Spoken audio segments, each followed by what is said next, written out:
क्या आपराधिक इतिहास रहा है, क्या कार्रवाई की गई है अभी तक? देखिए, महाराजगंज पुलिस की 3 थानों की टीम तथा एसओजी टीम द्वारा अर्ली मॉर्निंग 3 अपराधियों के साथ मुठभेड़ में 2 अपराधियों को घायल अवस्था में गिरफ्तार किया गया तथा साथ ही अन्य 2 अपराधियों को गिरफ्तार, कुल 4 अपराधियों की गिरफ्तारी हुई। जैसा कि आप सभी को विदित है कि 10 तारीख के प्रातःकाल पुलिस के पास इस प्रकार की सूचना आई थी कि बृजमनगंज परिंदा सड़क पर एक व्यक्ति से 2 लाख पैसे भरा बैग गोली मारकर पैर में छीना गया है। इस सूचना पर पुलिस द्वारा तत्काल गंभीर धाराओं में अभियोग पंजीकृत किया गया था तथा एडीजी जोन और आईजी रेंज सर के निर्देशन में इसमें 5 टीमों की गठन की गई थी, जिसमें संत कबीर नगर और देवरिया की टीमों का भी सहयोग लिया गया था और इसमें अब जाके हमारे महाराजगंज की टीम को सफलता मिली है। इसमें कुल 56 लाख रुपए और लगभग 12 लाख के आसपास पीली और सफ़ेद धातु की बरामदगी की गई।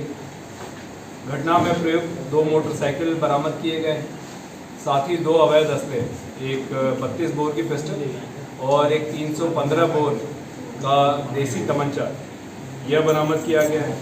अभी तक की गिरफ्तार कुल अपराधियों में विकास, जो मूल रूप से थाना पिपराइच के रहने वाले हैं, प्रवीण नौतनवा थाना क्षेत्र का, राम प्रवेश राजभर जो शाहपुर थाना क्षेत्र का है और विद्यासागर जो पनेरा थाना क्षेत्र, इनको गिरफ्तार किया गया है।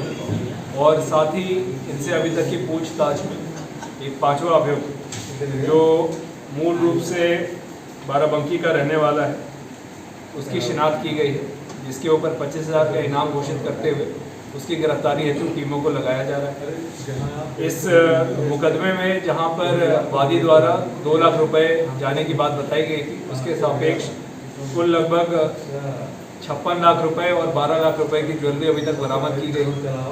तो ये जो अनअकाउंटेड कैश है, इसके संबंध में भी विवेचना को प्रचलित रखते हुए जो ये सारा का सारा कैश कहाँ से ओरिजिन हुआ था और कहाँ के लिए जा रहा था, इसके बारे में भी पूरी जानकारी विवेचना के दौरान की।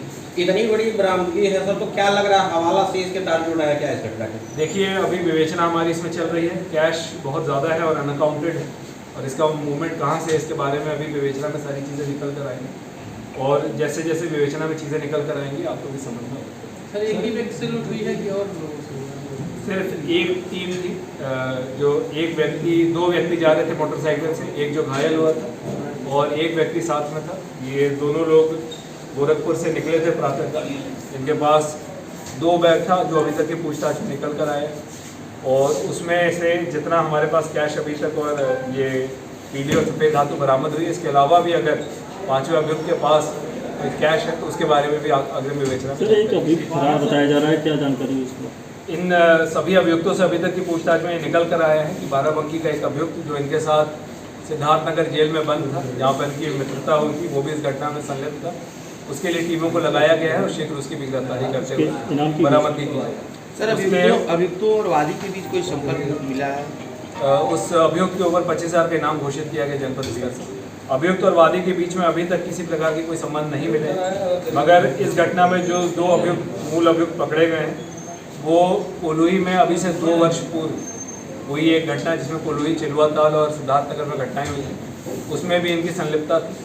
ये वही 2 अभियुक्त हैं और शेष जो 3 अभियुक्त हैं, जो एक जिसने रणनीति बनाने में मदद की थी और 2 इसके साथ जो रहे थे, वो 3 इस पुरानी घटना में तो संलिप्त नहीं, मगर उनका भी एक लंबा चौड़ा आपराधिक इतिहास है। इनके आपराधिक इतिहास की भी जानकारी की जा रही है और अग्रिम विवेचना में ये सारी चीज़ों को लाए। सर, वादी के भाई से भी पहले लूट हो चुकी है क्या? कोलोही वाली घटना में जो वादी था उसका और जो वर्तमान घटना है उसमें जो वादी है, इन दोनों के भाई होने की बात निकल कर आई।